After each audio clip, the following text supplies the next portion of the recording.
English for your inner world. Talking about feelings and health. Introduction. Hello and welcome. It is good to see you. Learning a new language is like going on an adventure. English can help you do many things. But sometimes, it can be hard to talk about how you feel inside or how your body feels. You might be good at asking for directions or buying a coffee. But what if you want to share something more important? We all have feelings. We can be happy, sad, excited, or worried. Some days we have lots of energy. Other days we feel tired or not well. These feelings are part of being a person, no matter what language we speak. If you are learning English, you might find it hard to find the right words to explain how you feel inside. This book will help you with that. Why is it important to learn words for these inner feelings in English? Basic English is fine for many daily things, but it does not always give us the words for deeper talks. Think about talking well with friends, coworkers, or even a doctor. When you can share how you truly feel, people can understand you better. This helps you connect with others. Talking about our feelings and health is not just for others to know. It also helps us understand ourselves. When we can name our feelings, we can understand them and handle them better. In our busy lives, stress is common. Being able to say in English that you feel too much work, worry, or not your best can help you get help or feel better. It is important for taking care of yourself. This book has a simple but strong idea. Learning special English words is key to talking well about feelings, stress, and feeling good. This helps you understand yourself better and connect with people who speak English. This means that having the right words makes a big difference. We are not just talking about any English words. We are talking about the exact words and groups of words that help us share our inner lives clearly and kindly. The main idea in this book is mental health words. These are the special words, phrases, and ways of speaking we use to talk about our feelings, our thoughts, how much stress we have, and how we feel overall. This includes words for many feelings, from being happy and calm to being sad, angry, or worried. It also includes words for stress, ways to deal with it, clear thinking, and feeling calm and at peace. These words are often more specific than saying I feel bad. Knowing these special words helps you be more exact. Instead of saying I feel bad, you can say I feel like I have too much to do, I feel a lot of pressure, or I feel a bit sad today. Being exact helps others understand you better and lets you explain what you need. By learning these mental health words, you get tools to understand yourself, find help when you need it, build better friendships, and handle hard times with more confidence. In the next parts, we will look at different feelings and health. We will learn new words slowly. We will talk about feelings, stress, how to cope, and how to feel good. We will give clear explanations and helpful examples. This book will help you speak English in a richer, truer way about what matters most, your inner world. So, let's start this journey. Open your mind, and let's build your English for your inner world. 1. Understanding feelings with words. Sometimes, when we feel something deep inside, it's like a color we can't name. We know the color is there, beautiful or maybe a little dark, but we don't have the right word for it. This is very normal, especially when we are learning a new language like English. Our feelings are like a rich, secret garden within us. To share this garden with others, we need the right tools. In English, these tools are words. And the most important words for our inner garden are words that talk about our feelings and how we are doing inside, our mental health. Think about it. We can say I am happy or I am sad. These are good words, like the big, bright flowers in our garden. But what if you feel a little bit happy, like the sun peeking through clouds? Or what if you are sad, but it's a quiet, soft sadness, not a loud one? English has so many words to describe these smaller, softer feelings. Learning these words is like learning to see all the different shades of color in your garden. It helps you understand yourself better, and it helps others understand you too. Learning English words for our feelings is not just about making conversation easier. It's about taking care of our inner world.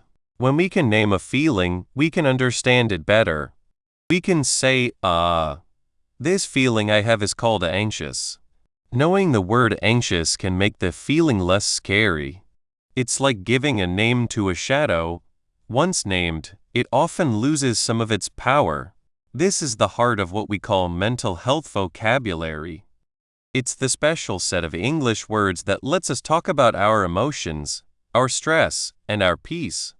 It's about being able to tell someone, I feel calm or I am feeling a bit worried today. These words are like keys that unlock our inner selves, letting us share our experiences with honesty and clarity. I remember a time when I was learning English a long time ago. I was feeling this strange mix of excited and a little nervous about meeting new people. I wanted to tell my new English-speaking friend how I felt. I knew the word excited and I knew nervous, but putting them together felt wrong. I tried to say, I am excited and nervous. My friend nodded, but I could see they didn't quite understand the exact feeling. It wasn't just plain excitement, and it wasn't just plain nervousness. It was something in between, a fizzy, bubbly feeling that made me want to jump, but also made my hands a little shaky. I felt frustrated. How could I explain this feeling so they would truly understand? It took me a long time to find the right words.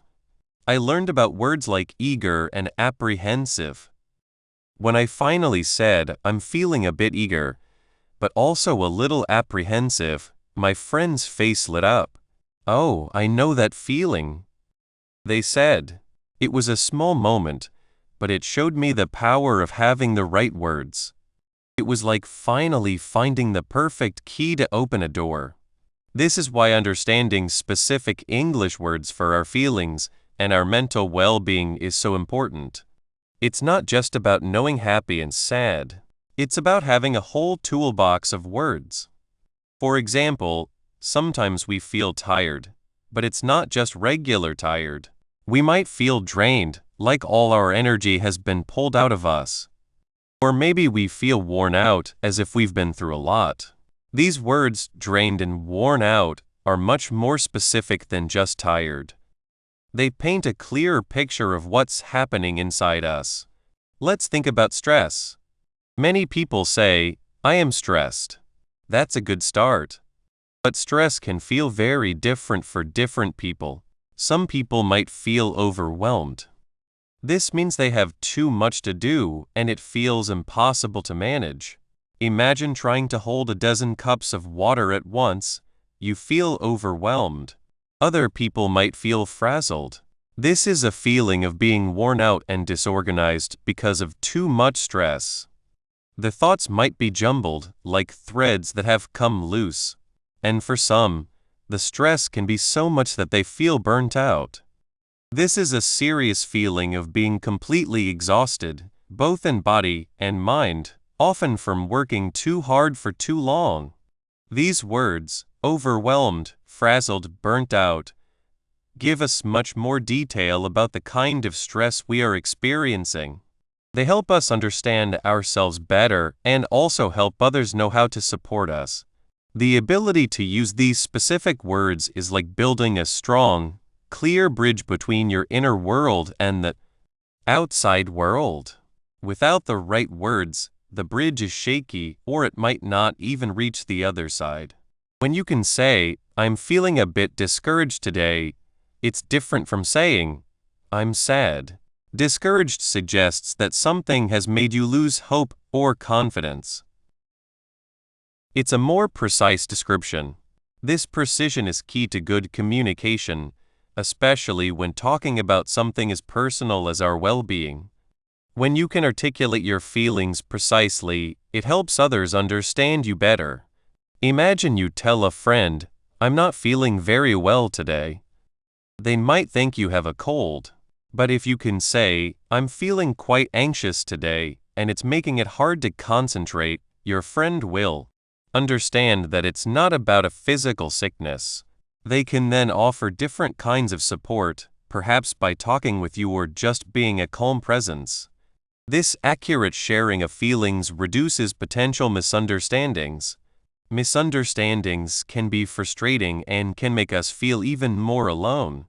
Having the right vocabulary helps to avoid these misunderstandings and build stronger, more trusting connections with people. It shows that you are able to express your internal state clearly, which is a sign of emotional intelligence and self-awareness. This isn't just about negative feelings either. English has wonderful words for positive feelings too. Instead of just happy, you might feel joyful, which is a deep, strong happiness.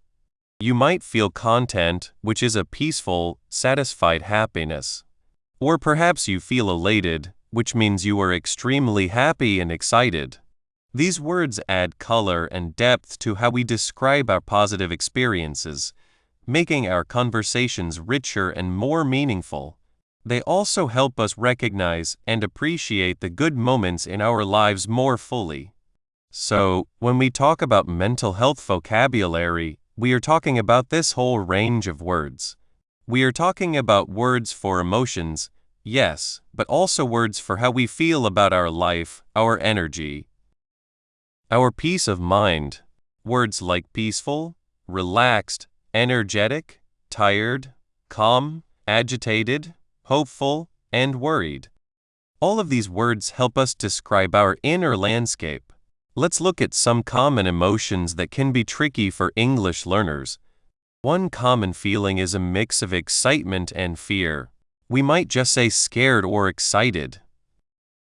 But what if it's that feeling you get before a roller coaster ride? You're a little scared, but you're also looking forward to the thrill. In English, we have words like nervous, a common word for feeling a bit worried or scared, and anxious, a stronger feeling of worry, unease, or nervousness, typically about an imminent event or something with an uncertain outcome. But we also have apprehensive.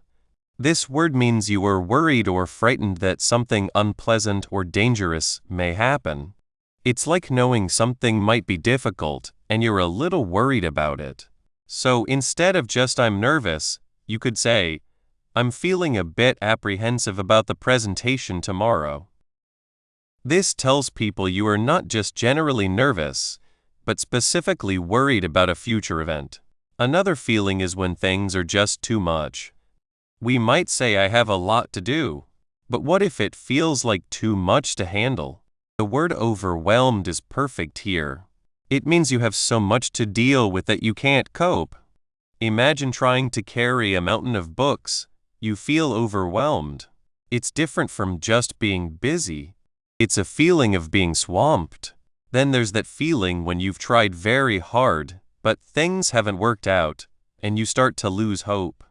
The word discouraged fits this well. It's not the same as being sad. It means you have lost confidence or enthusiasm. You might feel discouraged after failing a test, even if you are not feeling intensely sad. It's a loss of motivation. And what about when you feel a deep sense of calm and happiness? We often use happy, but there are richer words. Content is a beautiful word. It means you are satisfied and at peace with your situation. You don't need more. You are happy with what you have. It's a quiet, steady feeling of well-being. Then there's peaceful.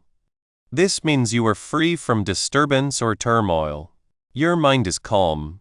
These specific words are like different kinds of paint. Happy is a basic color like red. But joyful is a bright, strong red. Content is a soft, warm red. Elated is like a sparkling, vibrant red. Each word gives a different shade and intensity to our feelings. By learning these shades, we can paint a much more accurate and beautiful picture of our inner world. How does this ability to articulate specific feelings improve communication and reduce misunderstandings when we talk about our well-being.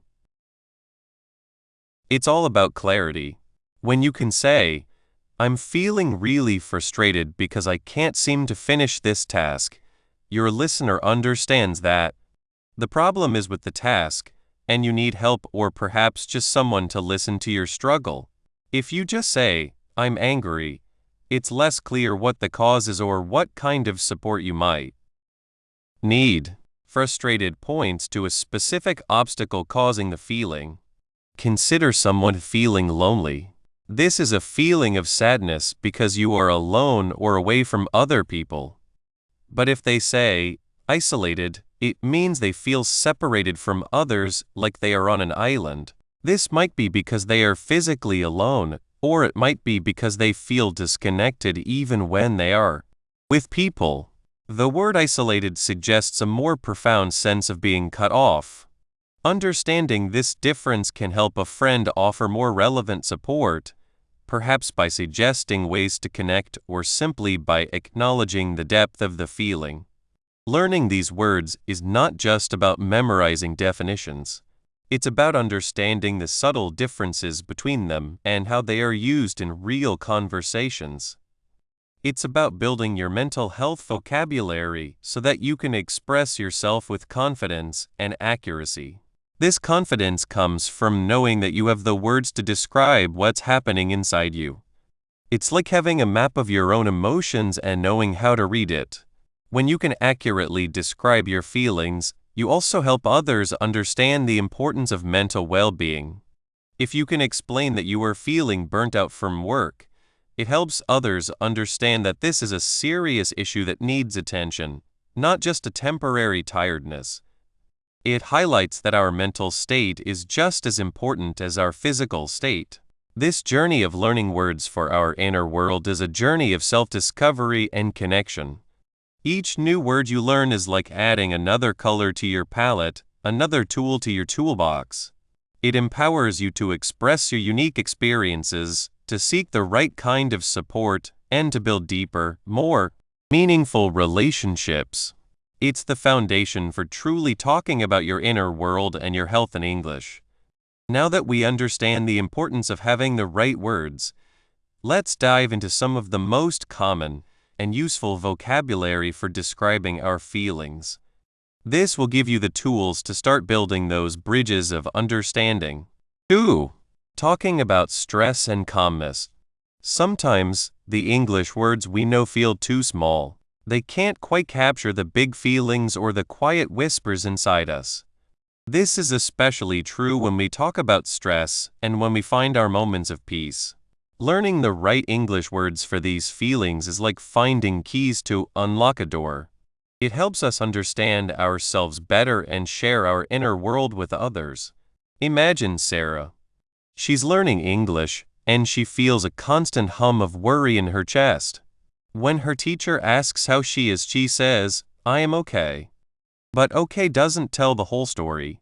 It doesn't explain the knot in her stomach when she thinks about her homework, or the way her shoulders feel tight all day. Sarah knows worried, but it doesn't feel strong enough for the constant pressure she feels. She needs more words. Stress is not just one feeling. It's a whole family of feelings, like a weather system that can change from a light drizzle to a heavy storm. We can feel a little bit worried about something small, like forgetting a book. We might say, "I'm a bit worried I left my book at home." This is a gentle feeling, but sometimes the worries grow. They become bigger and heavier. We might feel anxious. Anxiety is like a buzzing in your head that won't stop. It can make you think about bad things happening. When too many things pile up, we can feel overwhelmed. Think of a small cup trying to hold a lot of water. The water spills over. When you feel overwhelmed, it means you have too much to do, too many problems, or too many feelings all at once. It's like being under a big, heavy blanket. Your energy feels low. You might also feel stressed out. This is a very common phrase. It means you have too much pressure and it's making you tired and unhappy. Sometimes the stress makes our bodies feel strange. Our hearts might beat very fast, like a little drum. This is a racing heart. Our chest can feel tight, like something is squeezing it. We might have trouble sleeping. We toss and turn in bed thinking about everything. Our minds can feel like they are running too fast, and we can't concentrate on what we need to do. We might feel on edge, meaning we are easily upset or annoyed. Small things might make us jump or feel angry. It's like our nerves are all exposed. If this feeling lasts a long time, we can become frazzled. When you are frazzled, you feel worn out, messy, and not in control. It's like a piece of cloth that has been pulled too much and is starting to come apart. In the most extreme cases, when someone has been stressed for a very, very long time, they can feel burnt out. This means they have used up all their energy and feel completely empty. They have no more strength left to give. Now let's think about the other side of this. What happens when the stress goes away? How do we talk about feeling good, relaxed, and peaceful? We have wonderful words for this too. The simplest word is calm. When you are calm, your mind is quiet. Your body feels still. There is no rushing, no worry. It's a nice, steady feeling. When you are relaxed, it means you are not tense. Your muscles are loose. You are not worried about anything. It's like taking off tight shoes after a long day. You feel a sense of relief and comfort. We can also feel peaceful. This is a deeper kind of calm. It means you feel a sense of inner quiet and happiness. It's a feeling of being okay with yourself and the world around you. Sometimes, when you are in nature, by the quiet sea or in a beautiful forest, you can feel this deep sense of peace. Another beautiful word is serene. This word is often used for quiet, beautiful places, but it can also describe a person's feeling. When you are serene, you have a calm, untroubled look and feeling. It's a very gentle and quiet state.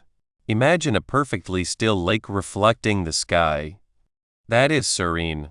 Tranquil is very similar to serene. It means free from disturbance. Very calm. A tranquil mind is a mind that is not bothered by worries. A tranquil evening might be one where nothing exciting or upsetting happens, just quiet and rest. When you feel at ease, it means you are comfortable and not worried. You don't feel any pressure. You can just be yourself. If you are at a friend's house and they make you feel very welcome, you might feel at ease. Sometimes after a busy week, you just want to unwind. This is a verb, an action word. It means to relax. You want to let go of all the tension and stress. Going home and watching a movie or taking a warm bath can help you unwind. And finally, there is the feeling of being centered. This means you feel balanced and in control of yourself. You feel connected to your inner self. When you are centered, even if things outside are chaotic, you can find a quiet space within you. How did these words help us? Let's go back to Sarah. She started learning these new words. When her teacher asked her how she was, instead of just okay, she could say, "I'm feeling a bit anxious today. I have a lot of homework." This tells her teacher that it's more than just a little worry. It's a feeling that is making her uncomfortable. Then, after her English class, she went for a walk in the park. The fresh air and the quiet trees made her feel better. She could say, "I was feeling so stressed out before, but after my walk, I feel much more relaxed and calm." This shows a change. It shows she moved from a difficult feeling to a good feeling. Using these specific words helps us understand our own feelings better. Are you just a little worried, or are you truly overwhelmed? Are you simply tired, or are you burnt out? The more precise our words, the better we can understand what we need. If you are just a little worried, a short break might help. But if you are burnt out, you might need a longer rest. Precision in language also makes our conversations clearer. When Sarah told her friend, "I feel overwhelmed by all these tasks," her friend understood that Sarah needed help, not just a few words of encouragement. If Sarah had just said, "I am sad," her friend might not have known how to help. But overwhelmed gives a clear picture of the problem. Now, let's think about the small differences between these words. How does saying "I feel anxious" differ from saying "I feel worried"? Worried is usually about a specific problem. You are worried about passing an exam. You are worried about your friend's health. Anxious is often a more general feeling of unease or nervousness, often without a clear cause.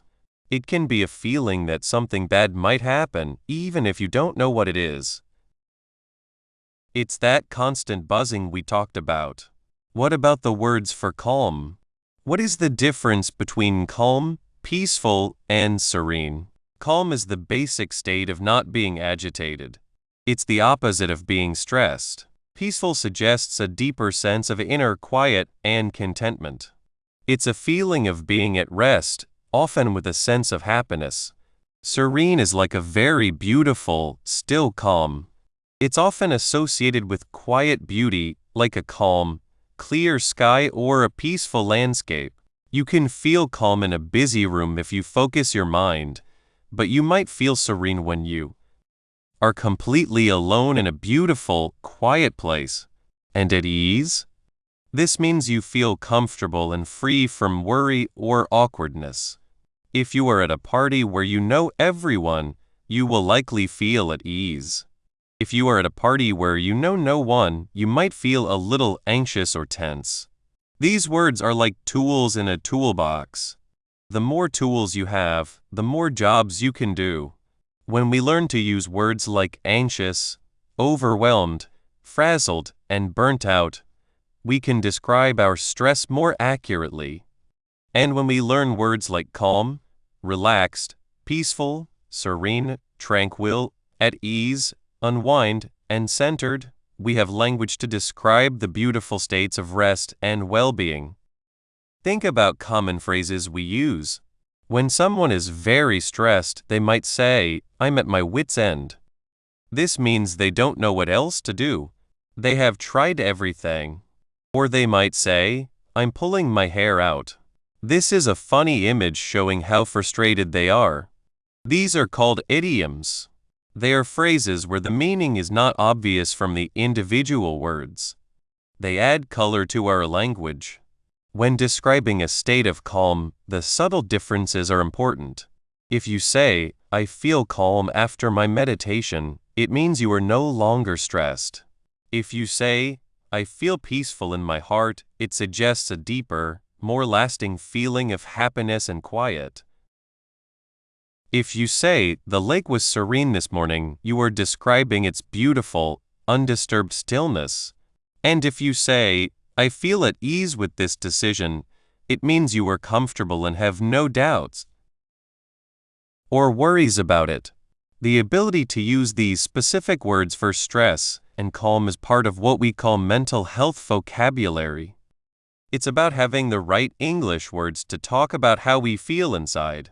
This vocabulary helps us to look inward, understand our own minds and bodies, and then share that understanding with others.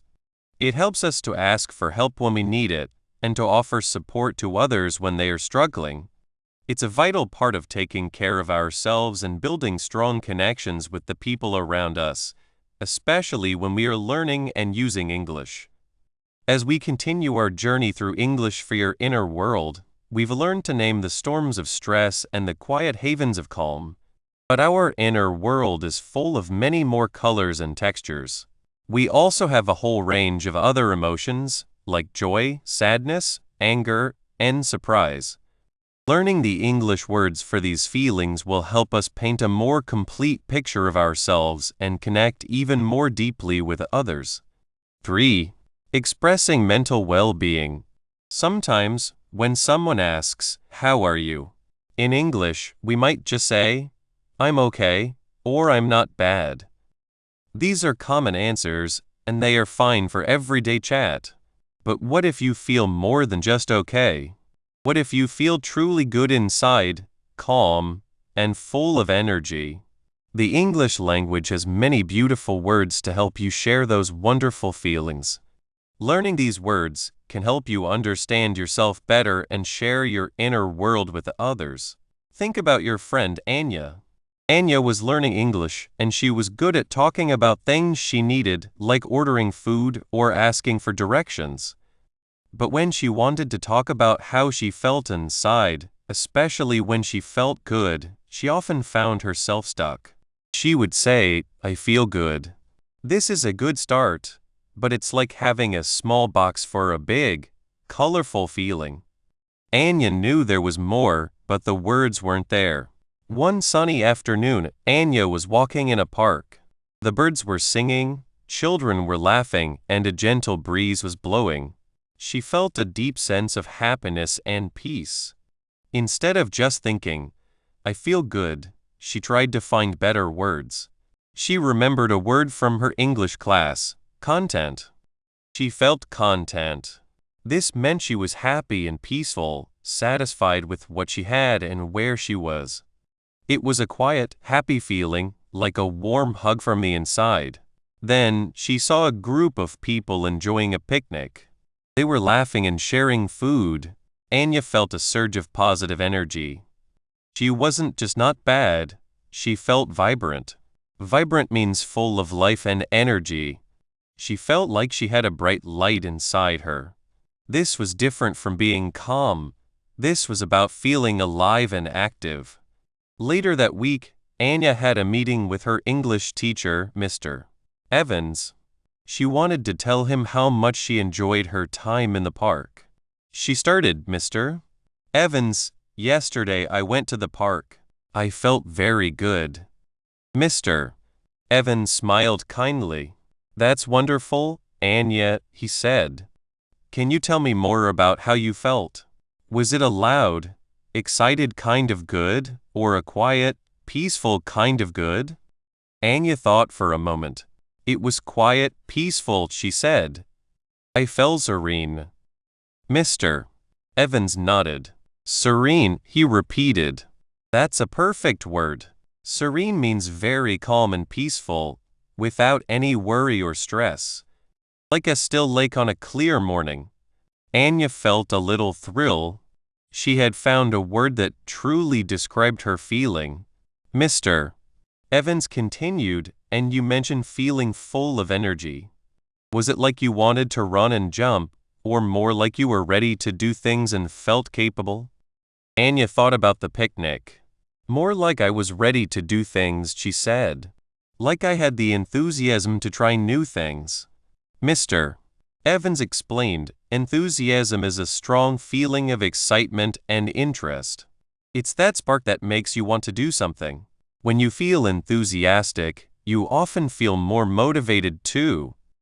Learning these words helped Anya understand that feeling good is not just one thing. It has many colors and shades. Let's explore these different ways to express positive mental well-being. Words for inner peace and calmness. When we talk about mental well-being, we often think about feeling calm and free from worry. English has many words for this peaceful state. Calm. This is a general word for feeling peaceful and not worried.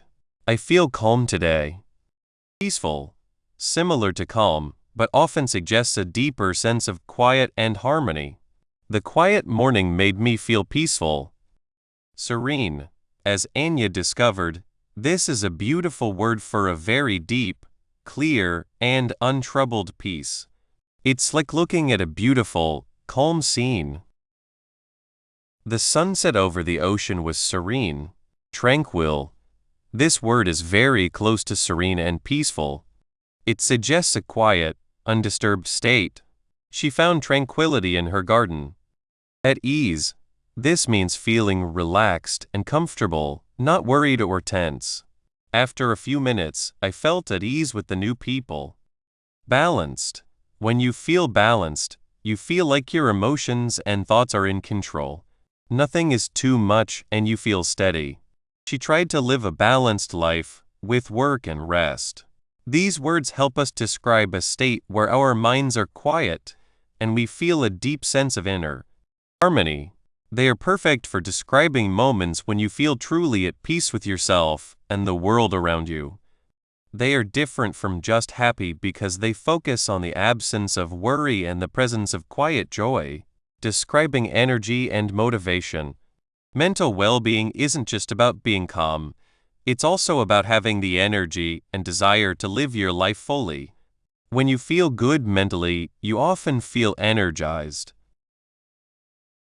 Energetic. This means having a lot of energy, feeling lively and active. I woke up feeling energetic this morning. Vibrant. As we saw with Anya, this means full of life, energy, and enthusiasm. It's a strong, positive feeling. She has a vibrant personality. Motivated. This means having a strong reason or desire to do something. When you are motivated, you want to achieve your goals. I feel motivated to finish this project. Enthusiastic. This is a feeling of excitement and strong interest in something. It's that spark that makes you want to do something with energy. He was enthusiastic about the new idea. Inspired. This means feeling like you have a great idea or want to do something wonderful, often because of something or someone else. The beautiful music inspired her to paint. Ready. Sometimes, simply feeling ready is a sign of good mental well-being. It means you feel prepared and willing to face whatever comes your way. I feel ready for the challenge. These words are important because they show that good mental health is also about feeling capable and engaged with life. It's about having that inner drive that helps you pursue your interests and goals. The many flavors of feeling good. While happy is a wonderful word, English offers many ways to express shades of positive emotion. Happy. This is the most common word for feeling pleased and cheerful. I'm happy to see you. Joyful. This is a deeper, more intense kind of happiness, often with a sense of celebration. The wedding was a joyful occasion. Pleased. This means feeling satisfied or happy about something specific. I'm pleased with your progress. Glad. Similar to pleased, but often used to express happiness about a situation or outcome. I'm glad you could come. Delighted. This is a strong feeling of pleasure and happiness, often about something very nice. She was delighted with her birthday gift. Satisfied. This means feeling happy because you have what you want or need, or because something is good enough. After a good meal, I felt satisfied. Cheerful. This describes someone who is noticeably happy and positive. He has a cheerful smile. Optimistic.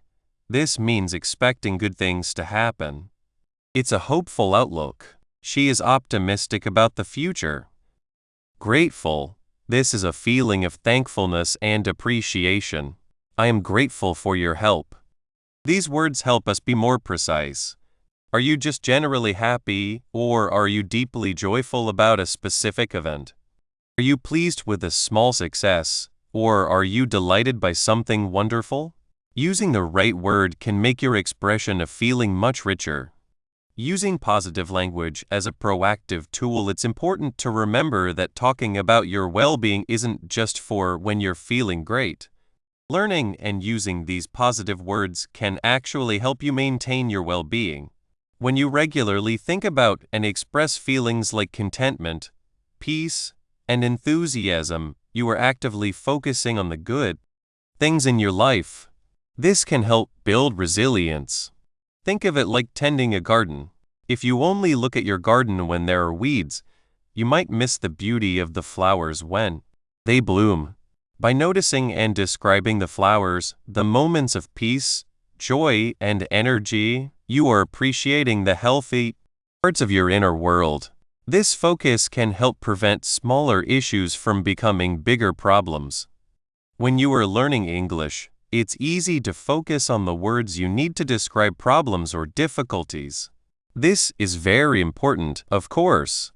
But equally important is learning the language of your inner strength and peace. The mental health vocabulary we are building includes these positive words. They are tools for self-understanding and for building stronger connections with others. When you can say, "I'm feeling quite serene today," to a friend or a counselor, you are not just sharing a feeling, you are also affirming your own inner state of health and balance. Consider the times you might use these words. In a casual chat, you might say, "I'm feeling pretty good today." But if a friend or family member asks you to share more, you could say, "Actually, I'm feeling really content.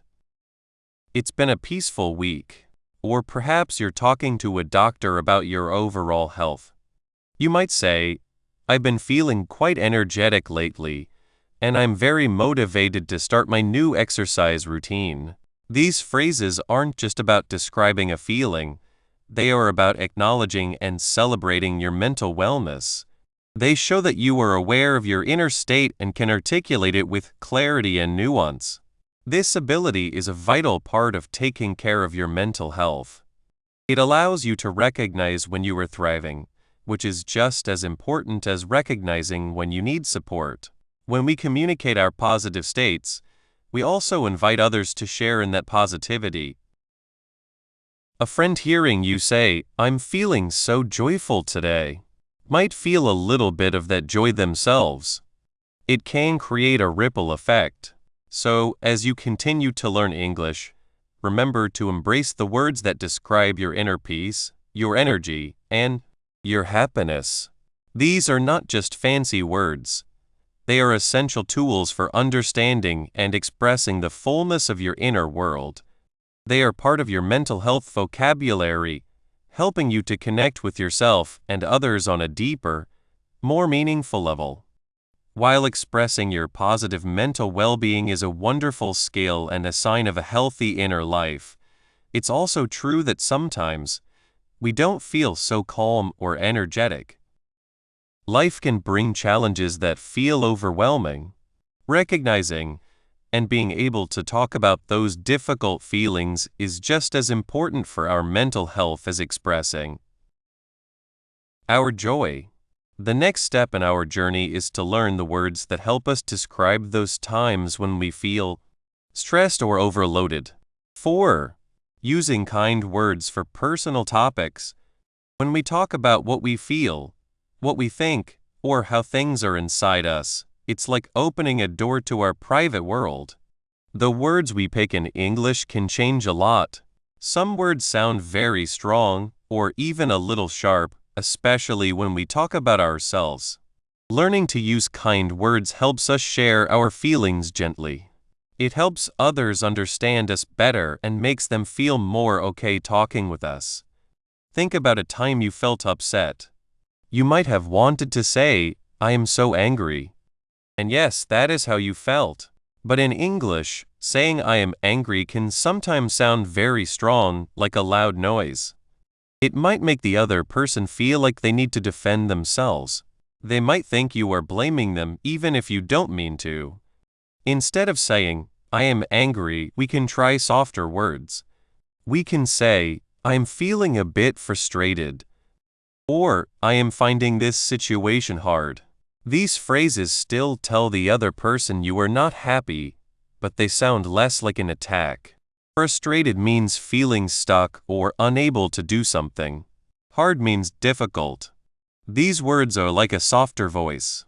They ask the other person to understand rather than to argue. Why is this important? Because when we talk about our feelings or how we are doing inside, we are sharing something very private. We want to feel safe and understood. Using kind words is like offering a gentle hand. It shows we respect the other person and ourselves. It helps build trust. When people trust us, they are more likely to listen and to share their own feelings with us. This is how we make real connections. Let's think about some everyday times. Imagine you are at work, and a coworker asks you to do something that is already very hard for you. You are already feeling stressed. You could say, "This is too much. You are giving me too much work." That might be how you feel, but it sounds like you are blaming them. Your coworker might get upset or angry back at you. A kinder way to say this would be, I understand you need this done. Right now, I am feeling a bit full with my current tasks. Could we talk about how to manage everything? Here, you are saying you know what they need. I understand you need this done. Then you use your own feelings gently. I am feeling a bit full. Full is a good word. It means having too much to handle, like a wave is too big and it covers you. Finally, you suggest talking about a solution. Could we talk about how to manage everything? This shows you want to work together. Another time, your friend is going through a hard time. They are sad. You want to help. You could say, you shouldn't be sad. Just be happy. But that doesn't really help, does it? It makes their feelings seem unimportant. Instead, try using words that show you understand and accept their feelings. You can say, I can see that this is really hard for you. Or it sounds like you are going through a lot right now. Using phrases like I can see or it sounds like shows you are listening and trying to understand. You can also say, it's okay to feel sad. This simple sentence is strong. It tells your friend that their feelings are normal and okay. It gives them permission to feel what they are feeling. The power of I statements is also very important for kind talking. When we say you always or you make me, we are pointing a finger at the other person. This can make them feel attacked and like they need to defend themselves. Instead, focus on your feelings and your experience. This is what we mean by I statements.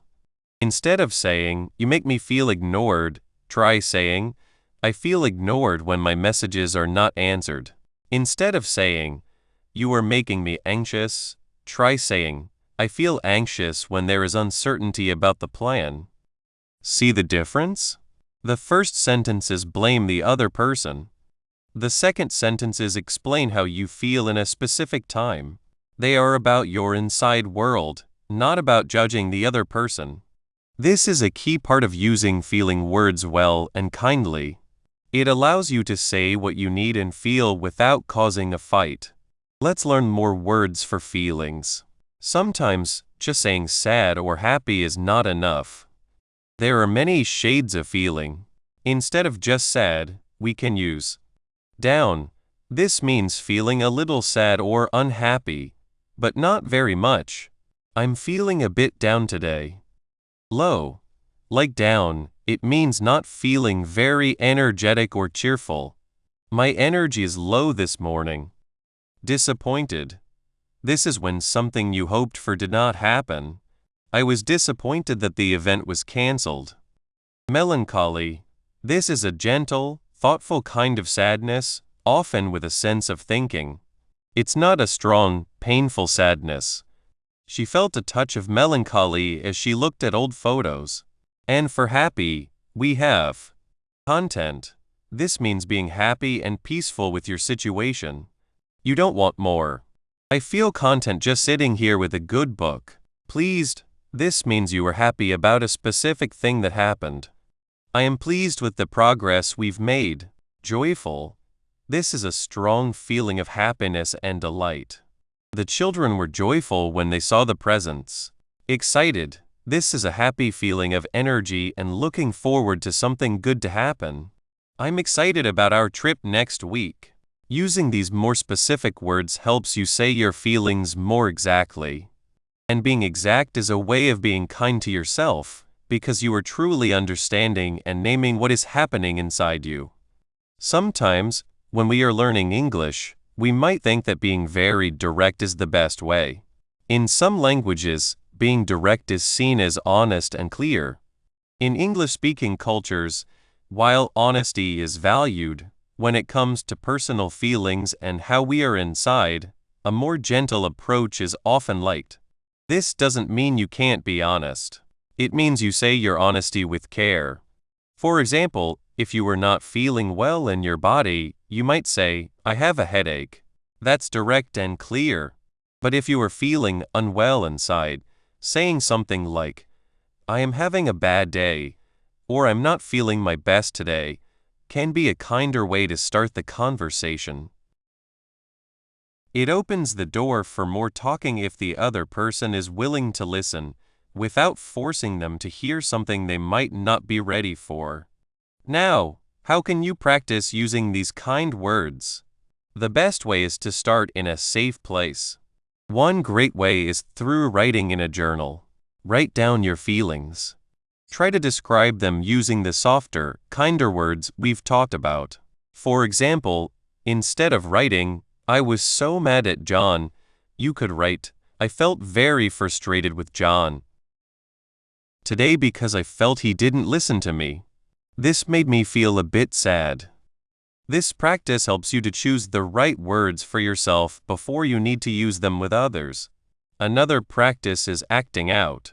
If you have a language partner or a friend who is also learning English, you can practice talking. Pretend you are in a time where you need to talk about a personal feeling. For example, one person can pretend to be a friend who is worried, and the other can practice responding kindly. You can even record yourselves and listen back to hear how you sound. This can feel a little strange at first, but it's a very good way to build confidence. What happens if we don't use kind words when talking about personal topics in English? Well, as we touched on, it can lead to not understanding each other. People might feel judged or attacked. This can damage friendships. If you are always very direct and blunt about your feelings, people might start to avoid talking to you about personal matters. They might worry about what you will say or how you will react. This can lead to feeling alone, even when you are with people. In a work setting, not using kind words can affect your job. If you complain about stress in a harsh way, your coworkers or boss might see you as hard to work with. They might not offer you help or chances. And when we are talking about how we are inside, using harsh words can also make bad ideas about it seem more real. If we speak without care about our own struggles or the struggles of others, it can make it harder for people to seek help. It can make them feel ashamed. This is why choosing our words carefully is not just about good talking, it's about being kind and supportive. It takes practice to become comfortable with these gentler ways of speaking. Don't worry if you don't get it perfect right away. The wish to be kind and to communicate clearly is the most important first step.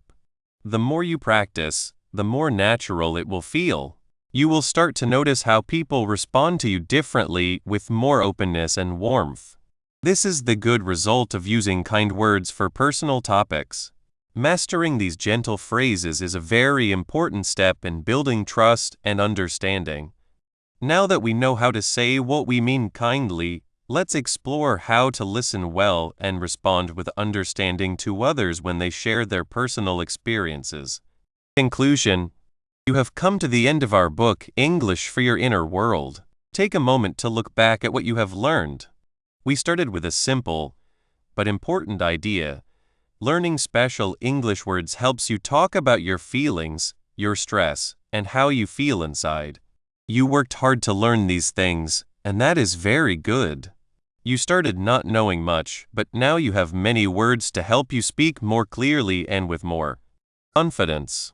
The main idea of our book is that knowing these special English words is not just about grammar or talking about everyday things. It is very important for talking about your feelings, stress, and how well you are doing. The most important idea is mental health words. Think of these words like keys. They open doors to understanding yourself better and help you make real connections with people who speak English.